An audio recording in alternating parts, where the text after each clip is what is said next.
تلك هي مصر، نيل الزمان ونيل المكان، أول أمة في التاريخ وأقدم دولة، ثم أول وأطول إمبراطورية استبقت فجر الحضارة الإنسانية وواصلت رسالتها من منبع التاريخ حتى مصبه.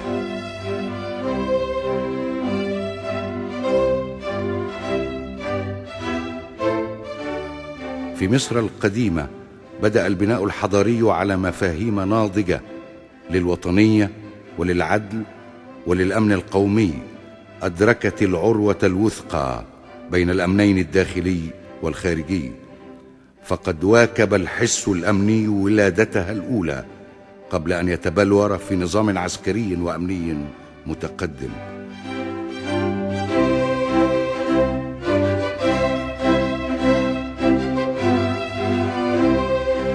ولهذا اتسع جهاز الشرطة في مصر القديمة مع نمو وظائف الدولة المركزية، وحظي عند المصريين بمكانة خاصة أسبغتها عليه وظائفه واختصاصاته. عندما اضمحلت الإمبراطورية نزلت عليها قوى الإمبراطوريات الاستعمارية طمعا في موقعها الاستراتيجي الحاكم، لكنها ظلت العاصمة الاستراتيجية للإقليم، وتحت حكم الإغريق ثم الرومان ثم البيزنطيين كان الحرص واحدا، وهو نزع كل وظيفة تتعلق بالأمن من يديها.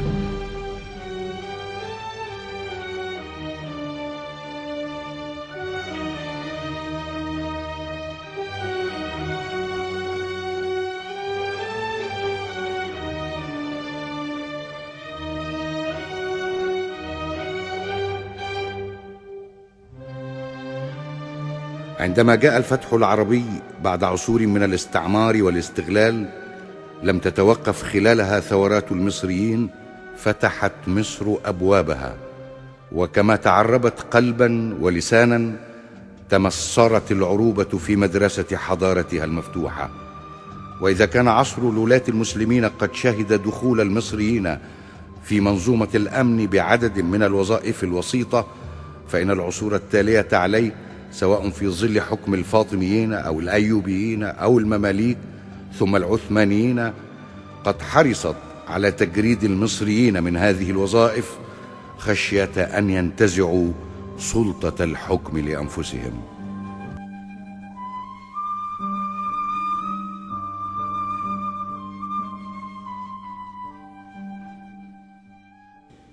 كانت الموجة الشعبية العالية هي التي رفعت محمد علي إلى سدة الحكم ليبدأ في إعادة الاستقرار والأمن على قاعدة الدولة المركزية القوية. عند ذلك ولد الجيش المصري والشرطة المصرية مرة ثانية في وعاء واحد، وظل كذلك حتى الاحتلال البريطاني لمصر عام 1882. وعندما توهجت اليقظة الوطنية امتدت الوشائج بين العسكريين جيشا وشرطة وبين طلائع المثقفين، وانصهرت في شعار واحد: مصر للمصريين، لتشكل قوة الدفع الأساسية للثورة العرابية التي كانت الشرطة من أهم روافدها. ولهذا كانت أول هدف لسياسة الإرهاب والتنكيل من قبل قوات الاحتلال البريطانية أحكاما بالإعدام والسجن والأشغال الشاقة بحق عشرات الضباط والصف والجنود. ولم يتوقف سعي الاحتلال للاستحواذ على جهاز البوليس المصري الذي واصل رجاله دورهم الوطني، فانخرطوا في كافة الحركات الوطنية والكفاح المسلح. مصر دايما بتناديك، قدس نصري نصر دين واقف عليك.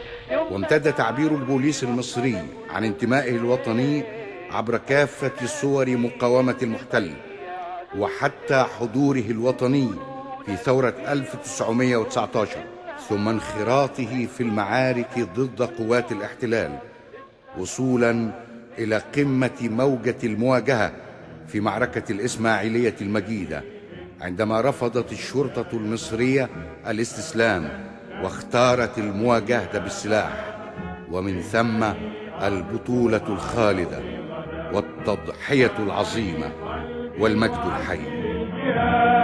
ولقلبي أنت بعد دينه لك يا السلامة وسلاما يا بلادي الغمام دهر التهامة أستطيعها بإخواني واسلمي في كل حين. بعد قيام ثورة يوليو 1952 ظلت الشرطة المصرية في قلب كل معركة وتحدي، فمع قرار تأميم قناة السويس كان واجب الشرطة محددا في تأمين قرار التأميم بأبعاده المختلفة.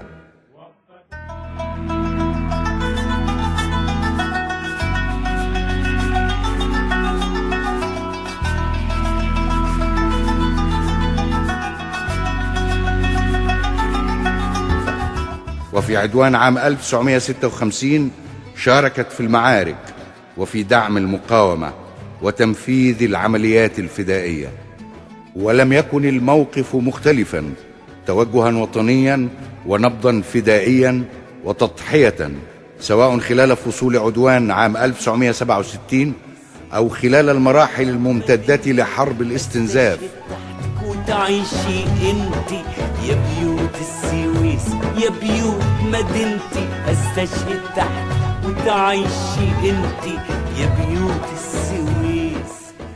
وصولا إلى حرب أكتوبر المجيدة، سواء في تأمين الجبهة الداخلية أو تأمين خطوط المواصلات ومؤخرة القوات، بل تحولت قواتها في المعارك حول مدينة السويس إلى قوات مقاتلة.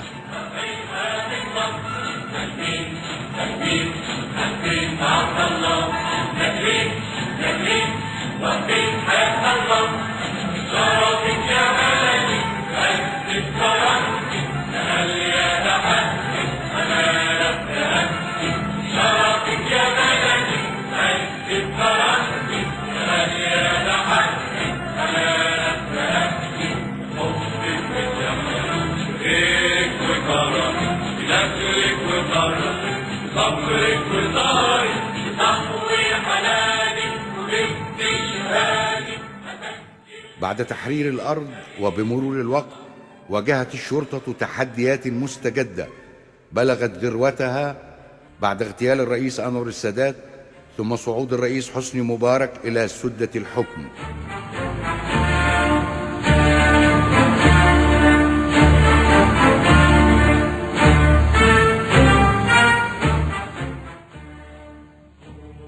فقد اتسعت تحديات الجماعات الإرهابية وكافة أشكال الجريمة المنظمة إلى جانب أشكال مستحدثة من الجرائم الاقتصادية والاجتماعية، وقد قدمت الشرطة في هذه المرحلة تضحيات كبيرة وصفوفا من الشهداء.